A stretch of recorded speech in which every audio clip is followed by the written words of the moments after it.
Tentara bersenjata menyerbu sebuah gereja di Nigeria, siap membunuh semua orang di dalamnya.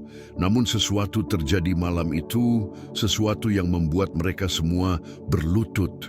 Kisah ini nyata, terjadi di Nigeria Utara, salah satu wilayah paling berbahaya di dunia bagi orang Kristen. Di sana, kelompok bersenjata sering menyerang gereja tanpa peringatan. Bagi jemaat, pergi beribadah bukan soal apakah mereka akan diserang, tetapi kapan. Malam itu adalah ibadah doa hari Rabu. Sekitar 200 orang berkumpul di sebuah gereja sederhana, bangunan beton, atap seng, bangku kayu. Mereka datang bukan karena kenyamanan, tetapi karena iman. Saat pujian berlangsung, seorang pemuda menerobos masuk. Wajahnya pucat, napasnya terengah. Ia berbisik kepada pendeta. Lagu berhenti. Suasana hening. Pendeta menatap jemaat dan berkata dengan suara tenang namun tegas, "Ada tentara mengepung gedung ini. Mereka bersenjata. Kita perlu berdoa." Ketika ia menyebut tentara, yang dimaksud bukanlah tentara Nigeria, melainkan kelompok militan berseragam militer yang menggunakan senjata untuk mengintimidasi. Semua jemaat memahami arti kehadiran mereka. Gereja itu sebelumnya sudah menerima surat ancaman agar ditutup, namun laporan sang pendeta kepada otoritas setempat tidak ditindaklanjuti. Meski sadar risikonya, gereja tetap beribadah. Hari itu, ketakutan terburuk terjadi. Orang-orang panik, ibu-ibu meraih anak-anak. Sebagian mencoba keluar, tetapi pintu-pintu sudah dikepung pria bersenjata. Mereka terjebak. Sang pendeta mengangkat tangan dan berseru agar semua berhenti dan tidak melarikan diri. Dengan suara gemetar ia berkata, "Jika ini saat kita akan menghadapinya bersama dalam doa." Satu persatu jemaat berlutut. Doa-doa dinaikkan dengan lantang, tidak teratur, penuh ketakutan dan keputusasaan karena hidup mereka memang bergantung pada itu. Di luar, sekitar 20 militan bersenjata otomatis sedang bersiap. Para saksi mengatakan mereka melihat para pria bersenjata berbicara, memeriksa senjata, dan bersiap menyerbu gereja. Seorang tetangga sempat ingin menelepon polisi, tetapi sadar bantuan tak akan tiba tepat waktu. Ia hanya bisa menunggu dari balik jendela. Di dalam gereja, doa-doa naik dengan penuh kepanikan.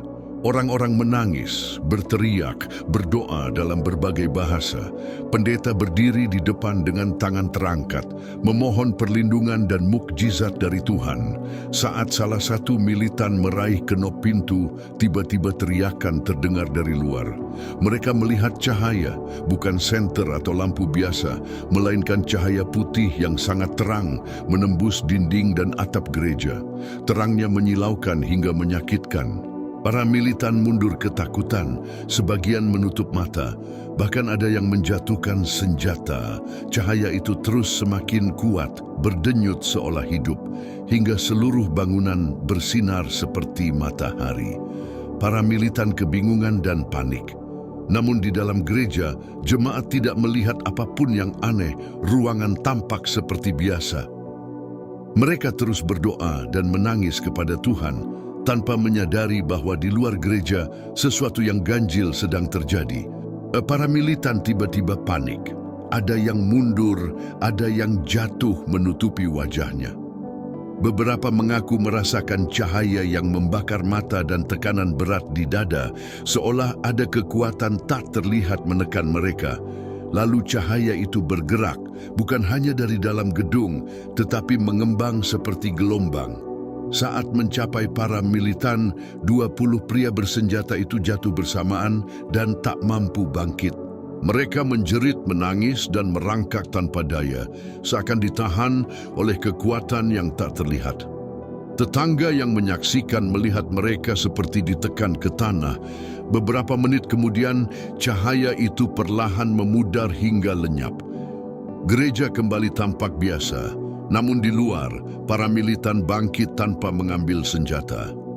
Mereka hanya berdiri memandang gereja dengan wajah terkejut, sebagian menangis, sebagian terdiam dalam keheningan. Para tetangga tak percaya apa yang mereka saksikan. Orang-orang yang beberapa menit sebelumnya siap membantai seluruh jemaat kini justru mencari anak-anak yang trauma. Lalu sesuatu yang tak terduga terjadi. Seorang militan berjalan ke pintu gereja dan mengetuk pelan tanpa ancaman. Doa di dalam terhenti. Pendeta membuka pintu sedikit, siap menutupnya kapan saja. Di hadapannya berdiri seorang militan dengan air mata mengalir di wajah. Senjatanya tergeletak di lantai, tangannya terangkat menyerah. "Tolong, kami butuh bantuan. Kami melihat Tuhan," katanya. Di luar, para militan lain berlutut, menangis, sebagian mengangkat tangan ke langit. Meski ragu, pendeta mengikuti dorongan roh dan mengundang mereka masuk. 20 orang bersenjata yang tadinya hendak membunuh kini masuk dengan hati yang hancur. Saat ditanya apa yang terjadi, pria itu berlutut dan berkata, "Kami melihat cahaya datangnya dari gedung ini. Terlalu terang untuk kami pandang. Kami merasakan seperti ada tangan yang mendorong kami. Tubuh kami lumpuh, tidak bisa bergerak, tidak bisa melawan."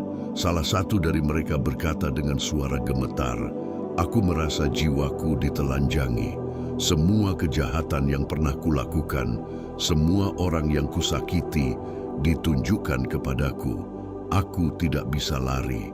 Yang lain menangis terseduh-seduh.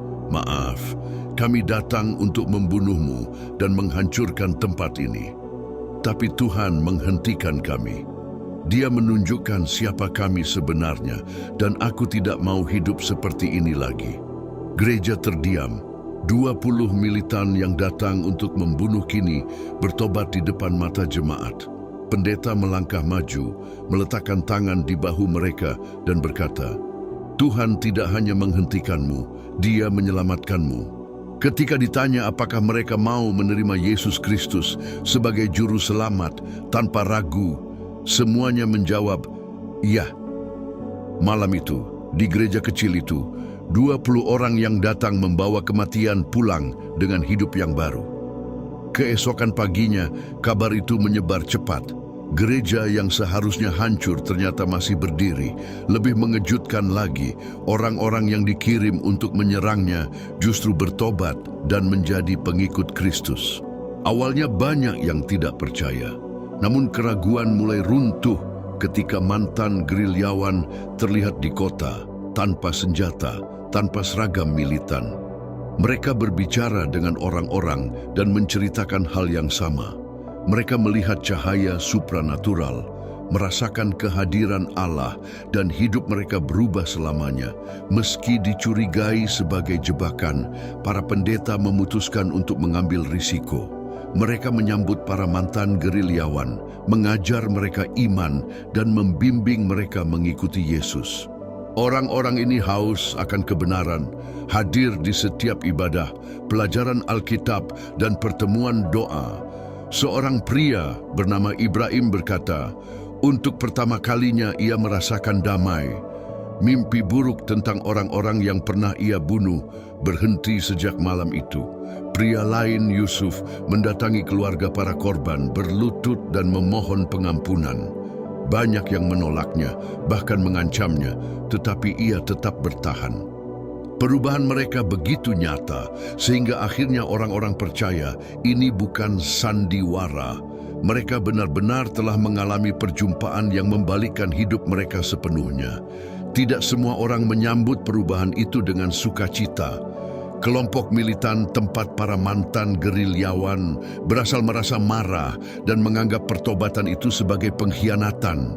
Ancaman pun datang. Pesan kematian dan surat agresif dikirim kepada pendeta, menegaskan bahwa kejadian malam itu bukan kebetulan dan lain kali tidak akan ada belas kasihan.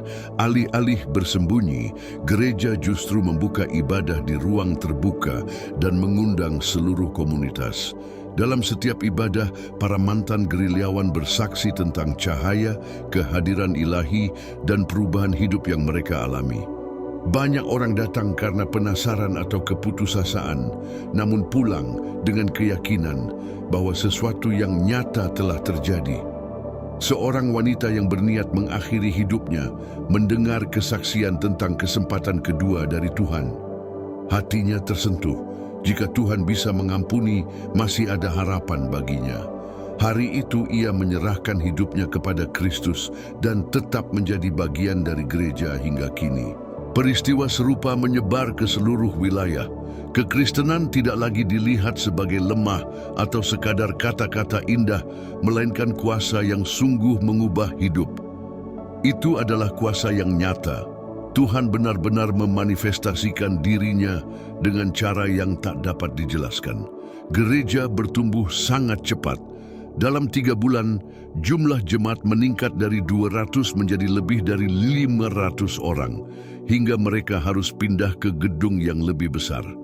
Banyak anggota baru bahkan berasal dari orang-orang yang sebelumnya memusuhi kekristenan. Mereka datang karena mendengar tentang keajaiban dan tinggal karena mengalami Tuhan secara pribadi. Tidak ada penjelasan alami atas peristiwa itu.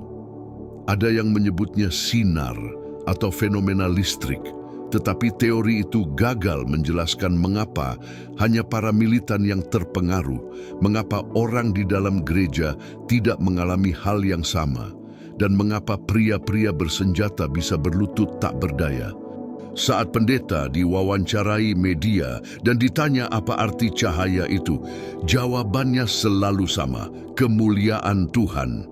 Kami berdoa untuk perlindungan, dan Tuhan menjawab dengan cara yang tak terbayangkan. Salah satu saksi adalah seorang tetangga bernama Tit, penganut agama tradisional Afrika. Ia bukan orang Kristen, tetapi apa yang ia lihat malam itu terus menghantuinya.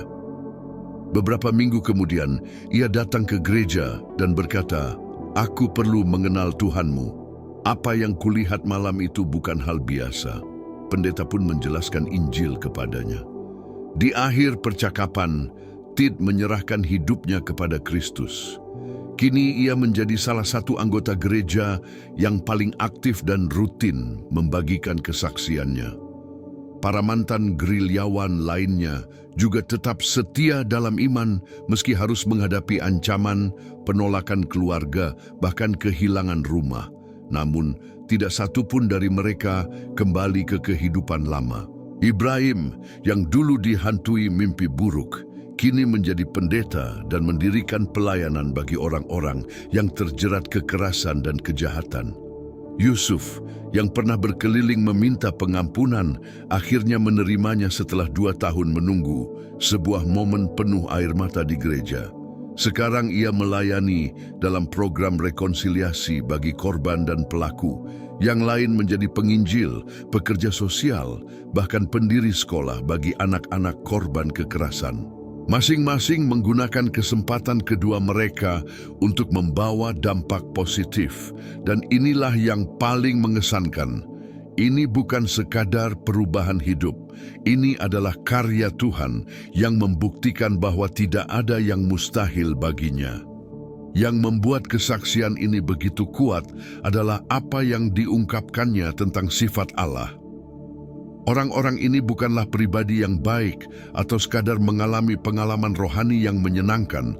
Mereka adalah para pelaku kekerasan yang berniat membunuh pria, wanita, dan anak-anak yang tidak bersalah. Tuhan sebenarnya bisa saja menghancurkan mereka, dan itu akan tampak sebagai keadilan. Namun, yang ia lakukan justru sebaliknya. Tuhan menghentikan mereka dengan cara yang memaksa mereka menghadapi diri sendiri. Ia menyatakan siapa dia sebenarnya dan memberi mereka kesempatan untuk berubah. Ini bukan hanya kuasa, tetapi kasih karunia.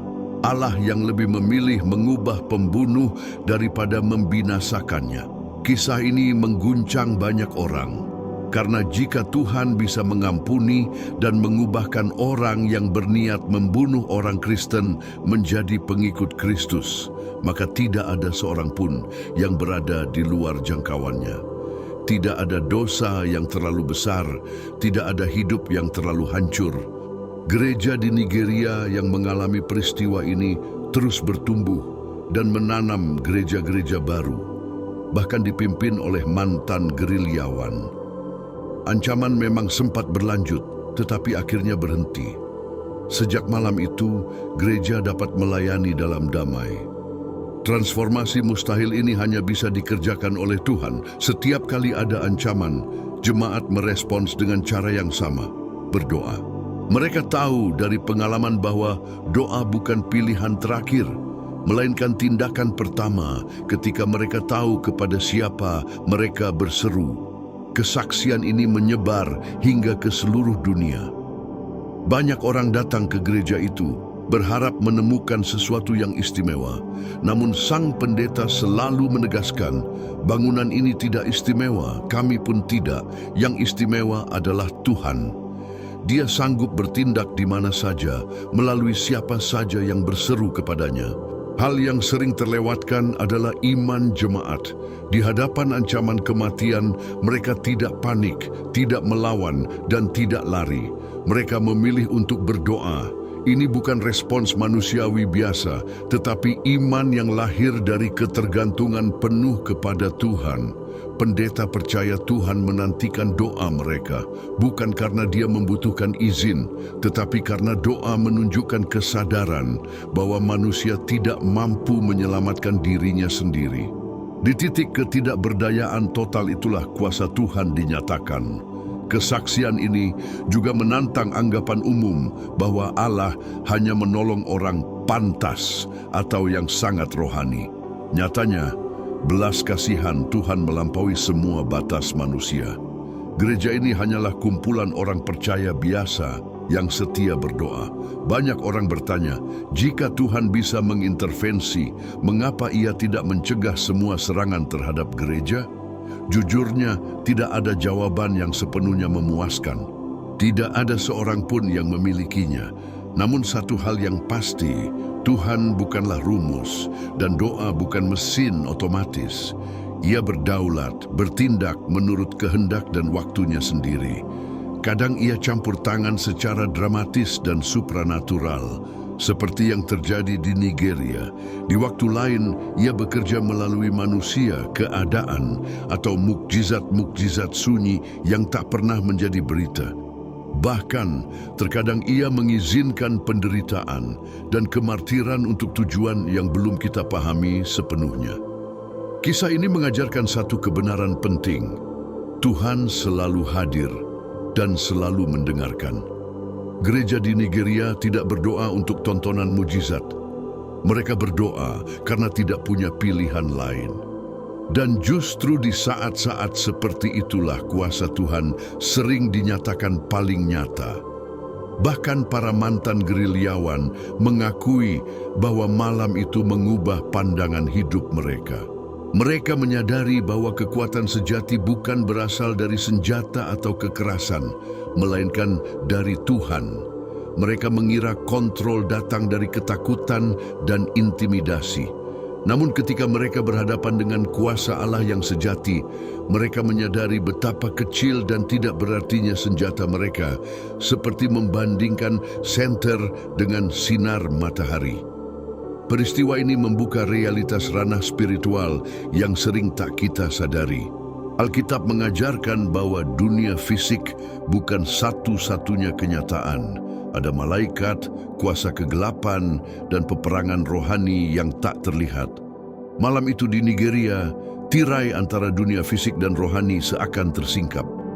Para militan tidak melihat cahaya secara fisik, tetapi merasakan bobot kehadiran Allah yang tubuh mereka tak sanggup tanggung. Pengalaman itu juga mengubah kehidupan doa jemaat. Doa yang sebelumnya sekadar rutinitas kini menjadi nyata, karena mereka menyadari bahwa ketika berdoa, sesuatu sungguh terjadi. Seorang penatua berkata, "Kami selalu percaya Tuhan bisa melakukan mukjizat, tetapi kisah-kisah itu terasa jauh. Kini kami mengalami sendiri bahwa Allah yang sama masih bekerja hari ini." Kesaksian ini mengingatkan kita bahwa Tuhan yang kita layani adalah Allah yang hidup, nyata, aktif, dan berkuasa. dampak keajaiban ini menyebar luas. Gereja-gereja di daerah berbahaya memperoleh keberanian untuk tetap beribadah meski ada ancaman. Orang-orang Kristen yang hampir meninggalkan iman dikuatkan, sementara mereka yang sebelumnya tidak tertarik pada kekristenan mulai bertanya.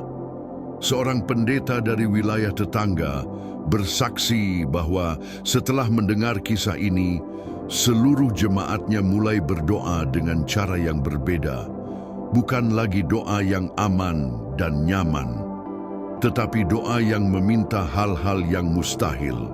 Hasilnya mereka melihat lebih banyak jawaban doa dalam beberapa tahun terakhir dibandingkan dekade sebelumnya. Inilah kuasa kesaksian. Kesaksian bukan hanya menceritakan apa yang Tuhan lakukan, tetapi menunjukkan apa yang Tuhan sanggup lakukan. Ia memperluas pemahaman kita tentang kemungkinan dan mengingatkan kita bahwa kita melayani Tuhan yang agung. Gereja di Nigeria itu pun menjadi tempat ziarah bagi mereka yang bergumul dengan iman. Mereka datang dari jauh untuk menyembah di tempat di mana langit seolah menyentuh bumi. Sang pendeta menegaskan bahwa Tuhan tidak terbatas pada satu lokasi, namun memahami kerinduan mereka untuk terhubung dengan momen itu. Beberapa mantan gerilyawan membagikan kesaksian mereka melalui buku dan media. Pesan mereka selalu sama, ini bukan tentang mereka atau gereja, melainkan tentang Tuhan, kuasanya, rahmatnya, kesabarannya, dan kerinduannya untuk menyelamatkan. Ibrahim yang kini menjadi pendeta mengkhotbahkan peristiwa itu setidaknya sebulan sekali. Bukan karena terikat pada masa lalu, tetapi karena ia tak ingin melupakan karya Tuhan. Ia berkata, "Saat aku berhenti mengagumi rahmat Allah, saat itulah aku mulai menganggapnya sebagai sesuatu yang biasa, dan aku tidak pernah ingin menganggapnya demikian." Jadi, apa dampak kisah ini bagi kita? Pertama, kisah ini harus menguatkan iman kita. Jika Tuhan sanggup melakukan hal sebesar ini, Ia juga sanggup menangani setiap masalah yang kita hadapi. Apa yang mustahil bagi manusia, tidak pernah mustahil bagi Tuhan. Kedua, kisah ini mengubah cara kita berdoa. Kita dipanggil untuk berdoa dengan berani, bukan meragukan kuasanya, tetapi sungguh percaya bahwa Tuhan mampu melakukan hal yang mustahil. Ketiga, kisah ini memberi harapan bagi orang-orang yang tampak terlalu jauh dari Tuhan. Tidak ada seorang pun yang berada di luar jangkauan transformasi Allah. Jika Tuhan dapat mengubah para militan menjadi pelayannya, Ia juga mampu menjamah orang yang sedang kita doakan. Keempat, kisah ini menumbuhkan rasa syukur. Tuhan yang sama yang bekerja di Nigeria adalah Tuhan yang sama yang mendengar doa kita hari ini. Kuasanya masih tersedia bagi setiap orang percaya. Terakhir, kisah ini mendorong kita untuk tetap setia. Gereja itu tidak menyerah pada ketakutan. Karena kesetiaan mereka, banyak orang datang kepada Yesus. Inilah kuasa iman yang bertahan. Tuhan menyatakan dirinya dan hidup diubahkan selamanya. Dan setiap kali mereka berkumpul, mereka ingat bahwa Rabu malam ketika langit menginvasi bumi, ketika cahaya menembus kegelapan, dan ketika 20 musuh telah menjadi saudara. Ini bukan hanya cerita tentang apa yang terjadi di sebuah gereja di suatu negara. Ini adalah pengingat bahwa Tuhan kita masih hidup. Dia kuat dan terus melakukan yang mustahil.